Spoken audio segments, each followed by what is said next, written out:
Greetings everybody. I am Gomati Shankar, currently pursuing my bachelor's degree in Computer Science and Engineering in Velamal Engineering College.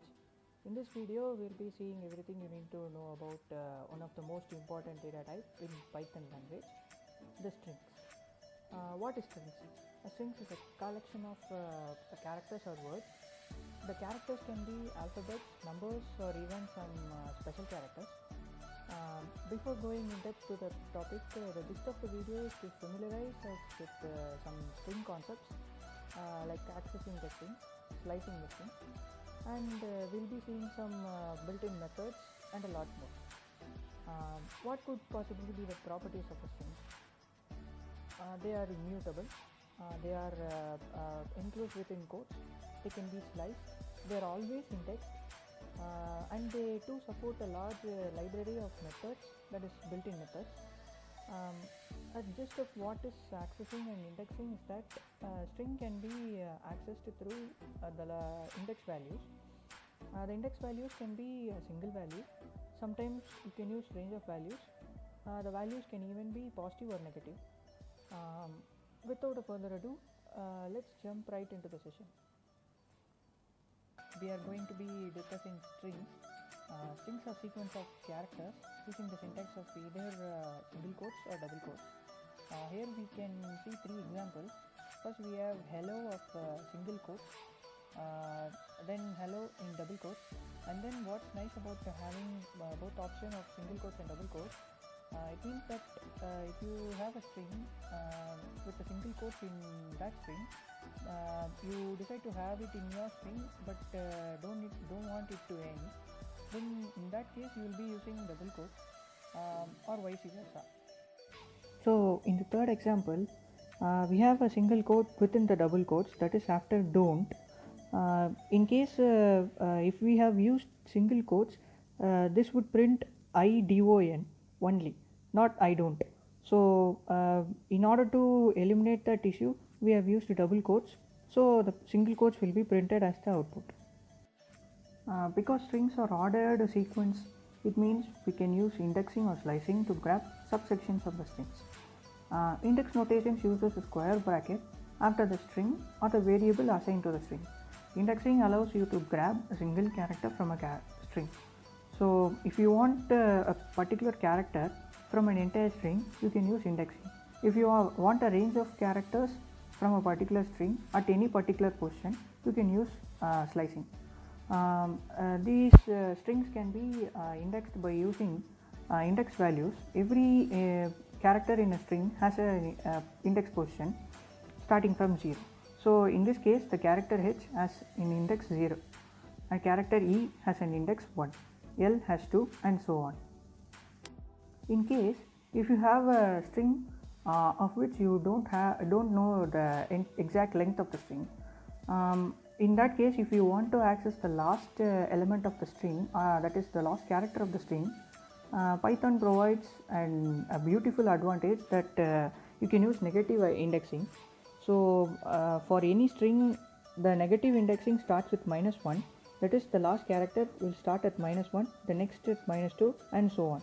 So in order to access the last element, that is O, we will be using -1. In our the previous element -2, so the negative indexing can also be used for accessing the element. Slicing allows you to grab a subsection of multiple characters.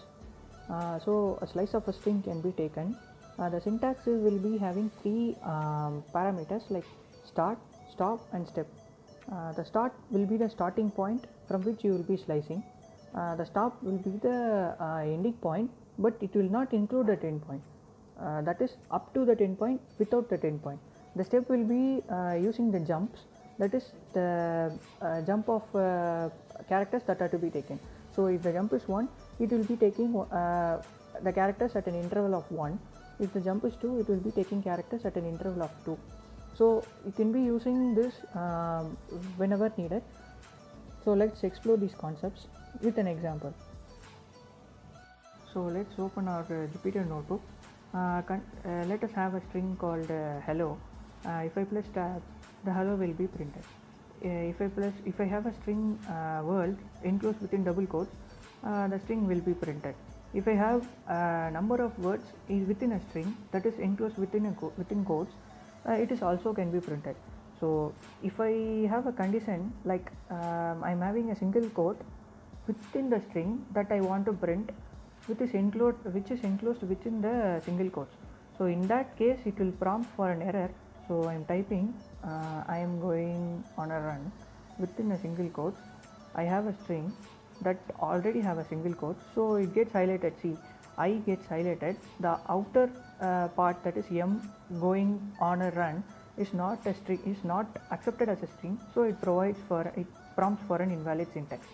So in this case, we will be encountering this issue. We'll be resolving this issue by adding double quotes instead of single quotes for enclosing the string. So the correct output is I am going on a run will be prompted. Notice that I have used single quotes for hello string and I have used double quotes for world string. Both the quotation marks does the same job. So using Jupyter Notebook in this way will not print the actual string. We are not actually printing the string, we are actually returning string. So in order to print the string, we will be using print function, that is print double quotes hello. This will print the string.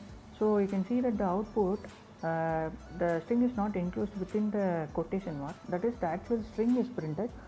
In case if I need to print hello world 1 and hello world 2, if I press enter, it will return the most recent string, that is hello world 2. So if I want to print both the strings, I should use a function, that is print function. So print hello world 1, print hello world 2. This will return both the strings. Let's see, hello world 2, enter. So yeah, we got the strings. So hello world 1 and hello world 2. In case if I want to print hello at one line, world at next line, I'll be using escape sequence, that is /n. So printf hello /n world. So this will be giving an output with hello at one line, world will be at the next line. So let's see. In case if we want to have a broad space, that is a space between hello and world, we can use /t, that is tab. This will be giving 4 spaces between the strings hello and world. To find number of characters within a given string, we can use the len function. This is an inbuilt function in Python. This is most frequently used by many programmers for finding the number of characters within a string.